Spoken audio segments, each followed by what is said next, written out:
Na Argentina, o presidente Lula assume hoje a presidência rotativa do Mercosul e participa da reunião de chefes de Estado do bloco. Para falar deste assunto, a gente conversa agora com o analista internacional Gustavo Segré. Segré, muito bom dia a você. Muito obrigada pela participação aqui no Jornal da Manhã de hoje. Bom te ver. Bom dia, Paula, Thiago e a nossa querida audiência. Segré, qual que é a importância do presidente Lula assumir aí a presidência do Mercosul neste momento? A presidência pro tempore é uma questão de cada 6 meses mudar o país, nesse caso a representatividade do presidente, e é por ordem alfabética. Começou a Argentina, agora Brasil, depois Paraguai e por último Uruguai e volta de novo a Argentina. A importância do Brasil nesse momento é precisamente pelas negociações entre o acordo da União Europeia e o Mercosul. Lembrando que a maioria dos dirigentes europeus comemoraram quando o presidente Lula foi eleito presidente do Brasil. E por isso eles esperavam que as coisas fluíssem mais rápido. Lembrando que o acordo vem sendo negociado desde 1992. No ano 2019, na época, o presidente Jair Bolsonaro, foram fechados os acordos macros e agora tem que ir na letra miúda do contrato. Em março desse ano, a União Europeia mandou, por instâncias da França, uma nova carta de mudanças, em que não tinha muitas reclamações se não cumprisse a Europa, mas tinha muitas penalidades se não cumprisse o Mercosul. E aí que está o assunto. Mas não devemos esperar coisas muito rápidas. De fato, o PT, a própria CUT, são contra o acordo da União Europeia e Mercosul. E no início das reuniões em Porto Iguaçu, o chanceler argentino, Santiago Cafiero, mencionou que o acordo desse jeito não vai ser aprovado. Diogo Schelp. Segré, bom dia. Em relação a esse tema que está no radar do governo brasileiro, que é a reintegração da Venezuela no Mercosul. A Venezuela entrou no governo Dilma Rousseff com uma forçação de barra, com a suspensão do Paraguai, depois acabou saindo no governo Temer, por causa da questão, inclusive, da cláusula democrática. Como você vê essa possibilidade da reintegração da Venezuela?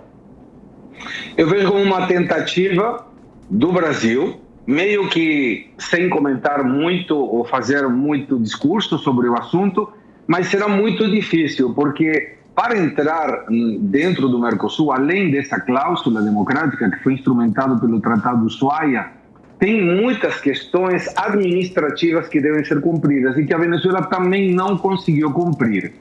Eu imagino que o Brasil vai tentar trazer de novo como membro pleno a Bolívia e meio que no caminho, amparado nesse exercício de inclusão de novos integrantes, poderá vir a Venezuela. Mas para os brasileiros que não gostam desse relacionamento entre o Brasil e a Venezuela, e são muitos, o Maduro deve voltar ao Brasil para a reunião da Amazônia em Belém, nos próximos meses. Então fica muito claro que a tentativa do Brasil é que a Venezuela ingresse, mas eu vejo muito pouco provável que isso aconteça, pelo menos no curto prazo. Segré, na sequência, a pergunta de Luiz Felipe Dávila. Bom dia, Segré. Bom dia. Olha, o país que destoa aqui no Mercosul é o Uruguai. É o país que quer abrir economia, quer se inserir nas cadeias globais de produção. Se este acordo com a comunidade europeia não sair, você acha que o Uruguai pode deixar o Mercosul e tomar caminho próprio? Não acho, porque agora tem eleições na Argentina em outubro, deve mudar o viés ideológico, a esquerda deve sair pelo desastre que fez nos últimos 4 anos. Paraguai tem um governo de centro para a direita, inclusive com redução de impostos, de uma forma muito humilde, muito simples, sem fazer muito alarde, mas eles estão indo muito bem. Então, com uma mudança ideológica na Argentina, quem destoaria seria o Brasil. Qual é a má notícia nesse assunto, inclusive para o Uruguai também? O Mercosul tem um acordo em que não interessam as escalas, não interessam os tamanhos da população, da economia, mas se um não quer, 3 não podem. E o Uruguai tem tentado fazer acordos com a China, abrir mercados com outros países, e hoje, como se trata de uma União Europeia, se um não deseja ou não pode por algum motivo, os outros 3 estão impedidos de fazer. Quais são as opções? A primeira seria retroceder o Mercosul para uma zona de livre comércio, em que, por exemplo, se você quiser fazer um acordo e eu não quero, você pode fazer. Mas, de repente, se Thiago quer te acompanhar, ele pode também, não está engessados. A outra seria mais drástica, que é aquela que você comenta, de Uruguai sair do Mercosul. Mas isso não me parece possível. Tem um velho ditado que diz, pode estar ruim como o Mercosul, mas seria muito pior sem. Beraldo.